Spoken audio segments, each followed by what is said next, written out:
Holy crap, there are two segments of this video where I am going to have to read really fast.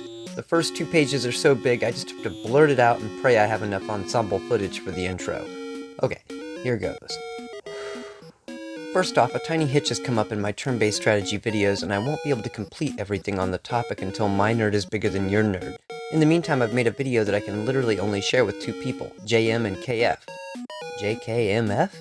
The rest is up to happenstance in YouTube searches, but even then it's not likely many are going to see this video, but the few who do will be thrilled, especially those who have beaten the game multiple times. I'm not the only one, and it's probably the addition of equipable abilities and weapon choices that keep people coming back to try new things, just like Front Mission 3. When I did my last game video, Lunar 2 for Sega CD, I really just wanted to talk about my baby's mama. It's my favorite and for good reason. Yes, JRPGs are turn-based strategy games, just quick skirmishes, not full levels. When I did my Front Mission photo blog, an admittedly old video from another channel, it was just that, a blog with strange photos and quirky choices. There is a reason I bring those videos up. I've been trying to chronicle my turn-based strategy antics, and there is a slight connection between Front Mission 3, Shining Force 3, and Fire Emblem Path of Radiance, in that they are the first 3D games in their franchises, and would probably still appeal to younger folks without betraying original fans. But don't worry, Front Mission and Fire Emblem both pick up the series with their 3D sequels, and not with the conversion to 3D like Castlevania, Zelda, Mario, Prince of Persia, Metroid, Mega Man, Flashback. I could go all day. No, it was poor choices in Radiant Dawn, the sequel to Path of Radiance, that's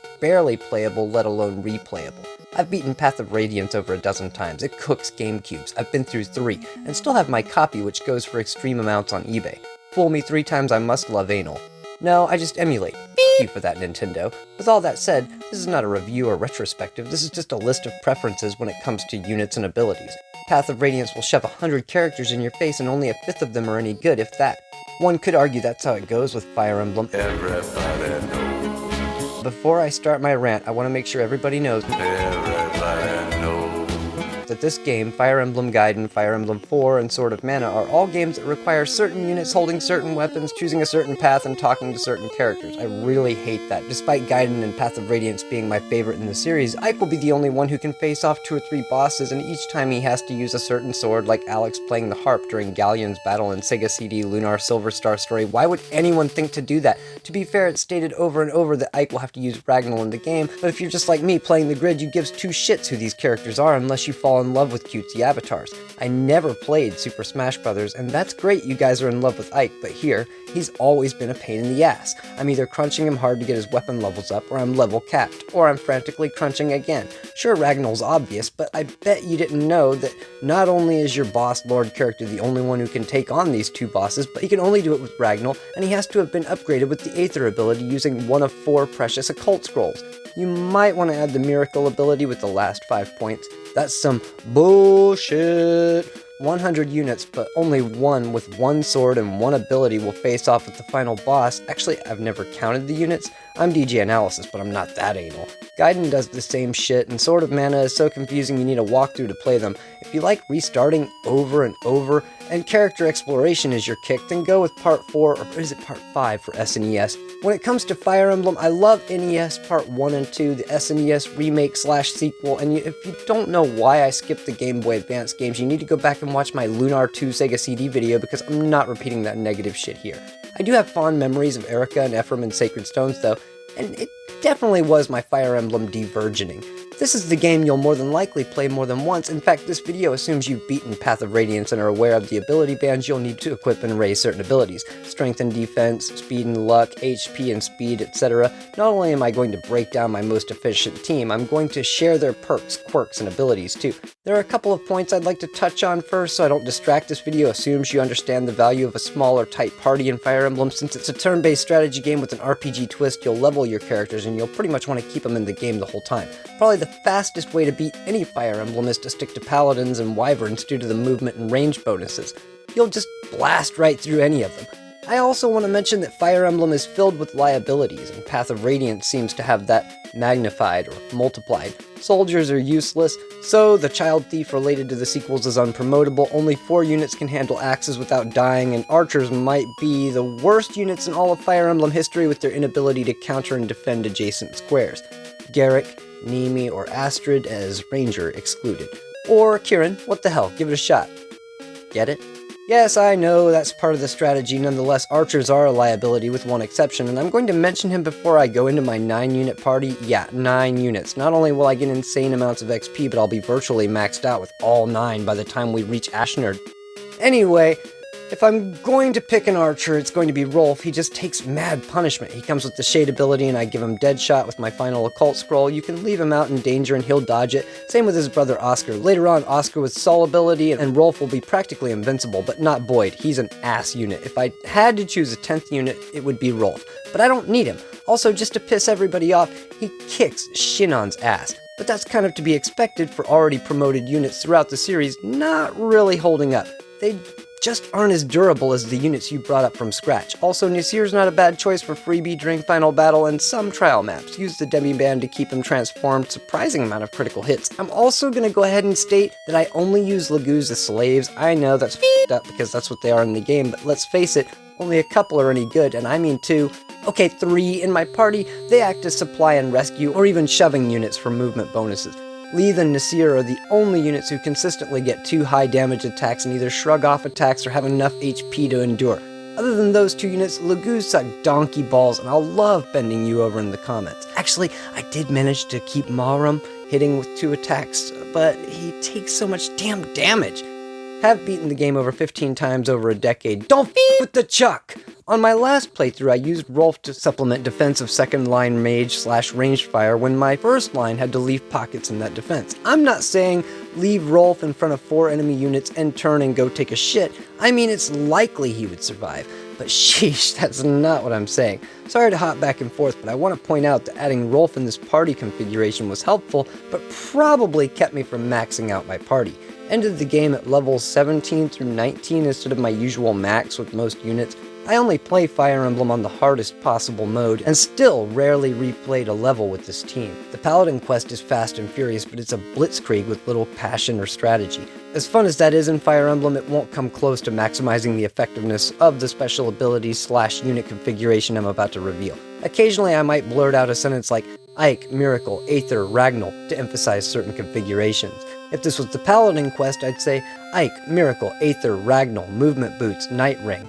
As I stated, this video assumes you've beaten Path of Radiance and doesn't really spoil anything, but after using the surprisingly basic, easy-to-get party, you'll have trouble not using some of this configuration, or in some cases flat out agreeing with me. Hard mode is harder, but believe it or not, I die more often in normal mode. That's because in normal mode, damage is more ability based and you won't see many enemy critical hits till later in the game. In normal mode, however, the enemy will roll more critical hits and leave you restarting the level after you've left Rolf exposed to 4 units while taking a shit.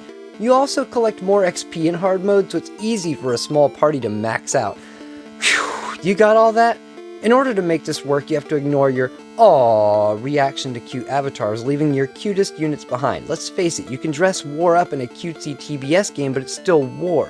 Mist doesn't really look like a little girl on the battlefield. She's probably more like Red Sonja or super butch and laden with armor. Get real and ignore the cutesy avatars. When playing the Paladin quest, or Minimal Foot Soldier quest as I call it, I'll loot my own characters and either leave them to die or throw them into the enemy as human shields. Protect our tanks and planes too! My ex would hate it when I'd say, "Hey Brandy, check it out, Mia's about to die." She'd hate it, but at the same time she couldn't look away, and what can I say, it really declutters your unit inventory. Again, this may seem heartless, but there's a level in this game, the one where you get Jeffrey in your party. Massive stage, and they allow you to take 17 units into the game. This is a great time to take 7 or 8 extra weak units in to A, get them out of your party, and B, trick the dozens of axe users and knights at the beginning of the stage into vulnerable positions. Again, this may seem f***ed up, but the fact that it's allowed in this game means it probably happens out of convenience all the time in real life. I certainly see its advantages as Brandy did. Don't want to befriend Marcia's lunkhead brother and add him to your party? Kill him, or add him to your party, loot him, and leave him to die, but don't recruit a unit just because. Also, Marcia sucks. The only thing I haven't mentioned about Ike is really a side note. Typically, in order to even get the Night Ring for Ike to keep up during Paladin Quest, you'll need to defend Nasala instead of killing him. I like to kill Nasala because it's a tell as to how well you've built your party, and the Night Ring is truly superfluous unless doing an all-Paladin Blitzkrieg quest. For you see, with this 9-unit configuration you have 2 mage healers who better have the Physic wand mastered by Ashnerd, and they'll be able to watch Ike's back.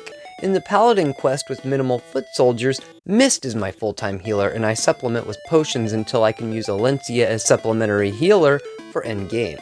Hence my logic for giving Ike the boots and Night Ring. Something to think about if you're doing a Lightning Paladin quest. Your next staple character that you'll never get tired of seeing is Volk. Just kidding, he's a tedious addition, but you need him, aight? I have surprisingly little to say about Volk other than you'll want to frantically level him up to 20 along with Ike because they pretty much promote at the same time and you want to avoid pre-promoted Shinons and Titanias in this party. Make sure you keep 1,000 in the bank at all times because he charges for opening chests and you'll definitely want to use spare keys with other units. He won't be able to loot everything on time being the solitary thief in the game. Soth, unpromotable garbage. Volk comes with the Shade ability, so he's actually rarely attacked, which hinders promotion, so use him. No matter how much his damage sucks, let him take out dying units if you have to, just do it. I give him Corrosion, which is another ability which makes the units avoid him. Not a great ability, but again, the enemy hates it. Also, I give him the nearly worthless counter ability, but it kinda makes sense with Volk, since he dishes the weakest damage in your party, and every little bit helps. Volk is probably the only liability on this list that will require constant babysitting, but he won't be as bad as Soth, Boyd, Rayson, or any flying units for that matter. Minus Jill with the full guard. God, I want you so badly, I don't care if you're really butch and don't match your avatar. Now, Ike is going to come up a lot because he's the Lord unit stuck at the top of your list for every board. You won't always need Volk. I sort my units by durability and range, so my third unit is part of what I call Weapon X, and it's a shame that something this cool and climactic is happening so soon in my video, but it can't be helped. I say Weapon X because certain units will regenerate and steal HP with swords and spells. Ike and his Ragnall sword have led countless people to try the Ike-only quest. There are others though. Any of the paladins you give the Sol ability, light swords, and our third unit spell, Nosferatu. Fire Emblem combined light and dark magic for Path of Radiance, and you will just have a basic healer for 20 levels before he can cast a single offensive spell, but after that, my god.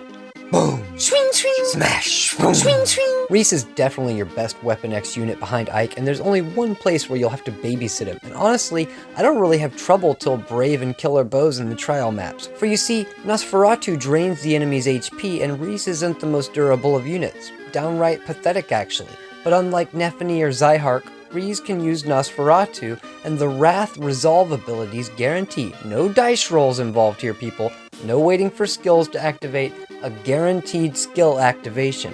So as Reese goes below half hit points, he is going to devour the enemy whole with critical Nosferatu, stealing enemy HP for his own. He's a dream unit.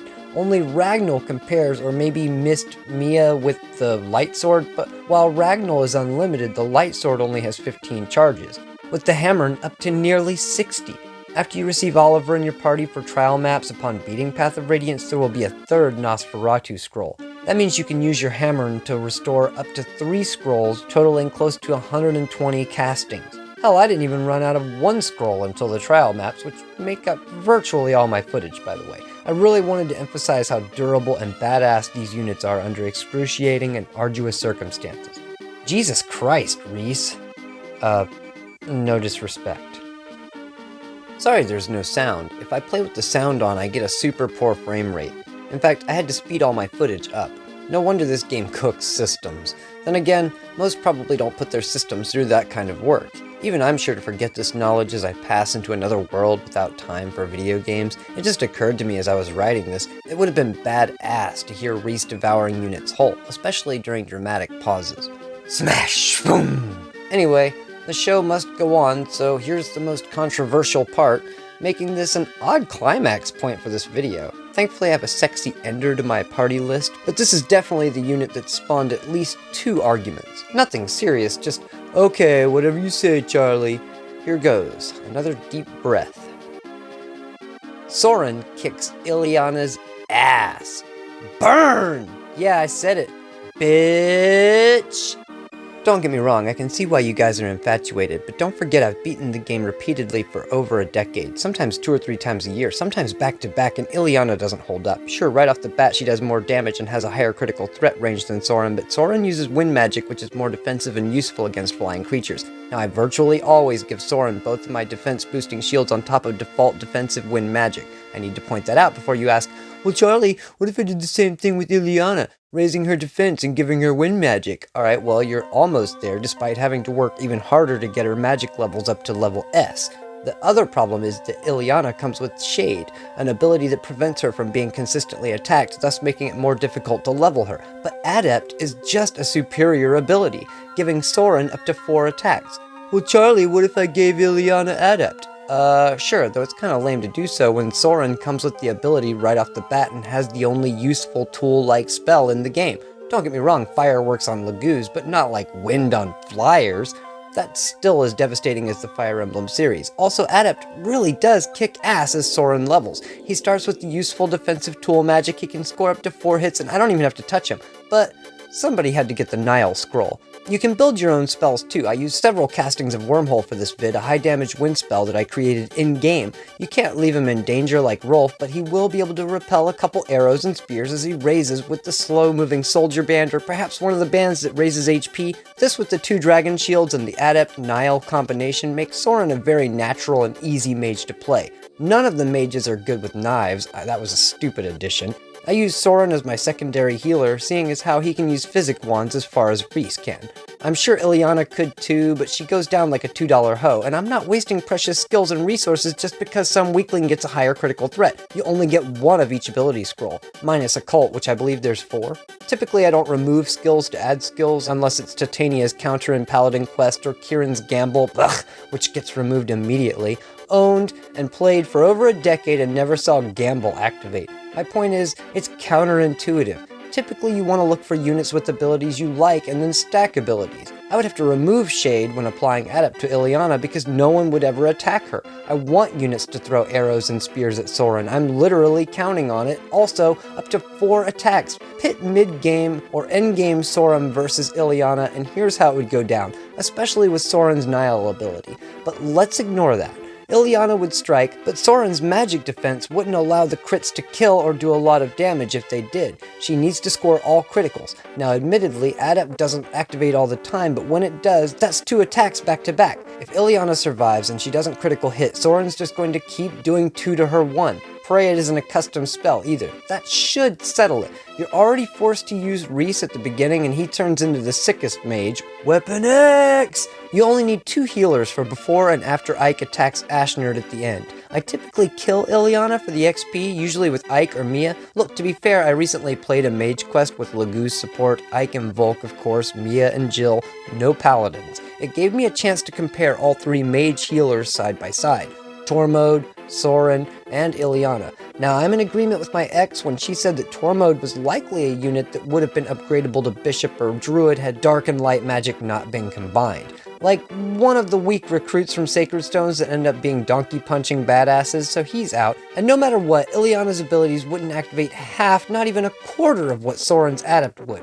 You may not like Soren, but at least he tells you, give that tiny brat the Adept Scroll and just about every Dragon Shield defense booster. Also, this is only if you're not a wuss and use these units to attack. And don't cry when they get attacked.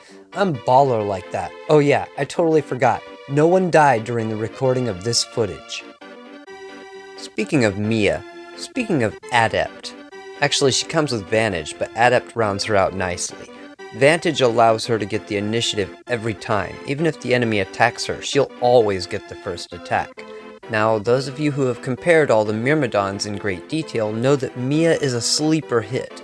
Virtually always in my top 5 killers during endgame roster scores. The Vantage ability probably would have made Zyhark 10 times better because Wrath is only good if you can restore your HP like Reese. Zyhark is like Ileana. Sure, critical hits, but only because of the killing edge, or in Ileana's case, thunder magic.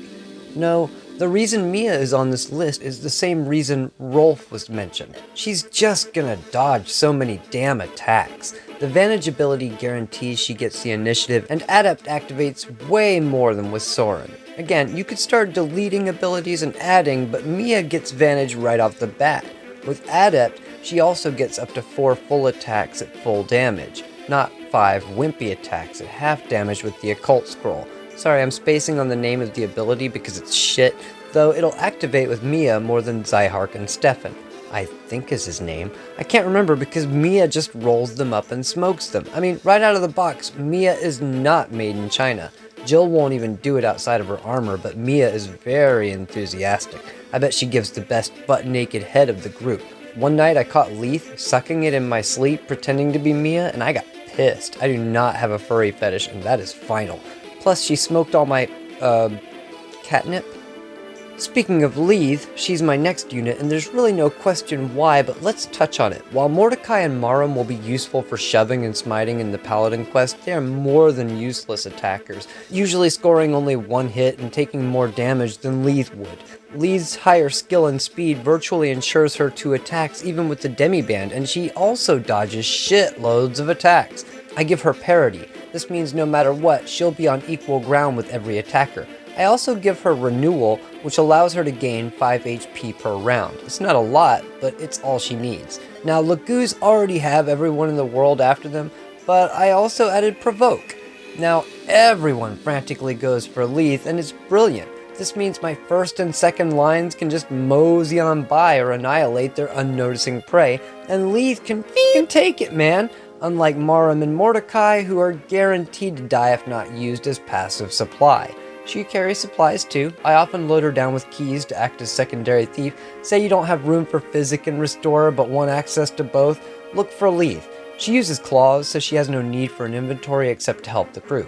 That's all the Lagoos cats do in my Paladin quest. Any XP they gain is by luck. Screw the birds, except maybe Racing in Paladin or Mage Quest, and again, Nasir is okay for ending in trial maps, but Leith is like the Gatry you wish you had. She's a freaking impenetrable wall that constantly gets 2 attacks. Level out her skill and speed to ensure this. What a freaking unit! Nephany and Gatry, Leith all the way. Demiband, Provoke, Renewal, Parity, holy shit. As far as my Paladin choices go, the obvious choice is boring but strong. You can add these 2 guys to the Weapon X team since they regenerate with the Sol ability. Oscar and Kieran are my choices just because they're the Paladins who dish out the most damage. By choosing axes, I'm leaving myself vulnerable to swords, but I'm also able to get really rad damage. Lances are defensive enough, but javelins have weaker defense. Always keep your best lance and axe on hand for medium defense and max attack. Charlie, isn't Titania an axe and spear user? Yeah, and that should tell you something about the combo right there. In fact, I do use Titania in my minimal Foot Soldier Paladin quest, but not with this setup. Being able to raise Oscar and Kieran and then promote them means they will outclass Titania, though you could just up her strength, skill, and speed to match and she'd be close if not spot on. Let's talk about Sol for a second. It's a nice ability, and during the game I never really had any trouble, but during the trial maps post-epilogue, Kieran got his ass beat. He didn't die, but I wasn't able to wield axes the entire time. If I did, one of my other units would have to trade with him and put lances back in his hand. Oscar is the one who dodges the most attacks and activates Sol a lot, a whole lot. But in my opinion, Kieran and my final unit on this list are actually stronger. This is only because Kieran has mastered the axe before Oscar by endgame, seeing as how the axe is Kieran's introductory weapon and the lance is Oscar's. Oscar is definitely the Wolverine in your Weapon X party, and Kieran makes a nice Sabretooth. Let's see. Reese can be Deadpool and Ike can be Lady Deathstrike. You know, it just occurred to me that axes and swords may not be the worst option for Kieran, but like I said, I didn't really have a problem until the trial maps, and he still owned it. Axes and swords, you know, that might be worth a shot. Higher chance to hit, even activate gamble, but that's a gamble I'm not really willing to take. Sol your 2 paladins up and don't choose bows unless you're doing an all-night quest. And especially if you wimp out and take Rolf with you, the last thing you want is overlapping abilities minus the 3 axe/spear users in a row. Speaking of axe/spear users, my final choice on this list is... Jill! What up, girl? What's your number? Definitely the strongest and most capable unit. The full guard will make her nearly immune to arrows, so you can just treat her like an air paladin. When you get her, she wears a Lagoos guard, and in the second trial map she gets to do it again. I give Jill the Vantage ability. This allows her to get the initiative during attacks like Mia. The Guard ability is also nice because it stops the enemy from attacking at all, nullifying their attacks. I also give her the movement boots, which if you give them to her after promotion allows her to go 11 spaces over any terrain. She'll nail tons of critical hits, negate attacks, get the first attack, hold up to 12 Lagoos at bay. Her and Kieran dish out the highest damage in the game. She is just sick. Often having to go off and do her own little missions. Just don't let her talk to her father. Have one of your teammates do it, because if Mist isn't in your party, Jill will totally betray you. It's better to just have your paladins and mages chew on him. Sephiram, whatever the hell his name is. Sounds like pills. You got all that? Jill, Vantage, Guard, Boots after promotion, Full Guard. There really isn't a lot to say about her other than she's amazing. I've heard Har is better than her in Radiant Dawn, but in this game she dances circles around that dullard. That's my list. Ike, Volk, Reese, Soren, Mia, Leith, Oscar, Kieran, and Jill. It's a tough party, but once they put on some levels, they're straight psycho sickos. Oh, and Rolf too. For you, I guess, but not for me. For my Paladin quest, I only use 2-foot soldiers, Ike and Volk. The rest are Lagoos and Riders with no mages or archers, minus Astrid, which I do use in my Paladin's quest. She's kind of like a pity beep. Oh, and I'm really liking that Kieran axes and swords idea. Sure, it extends his minimum, but he still has his maximum and max defense too. Chance to hit might even activate Saul more often. Damn it!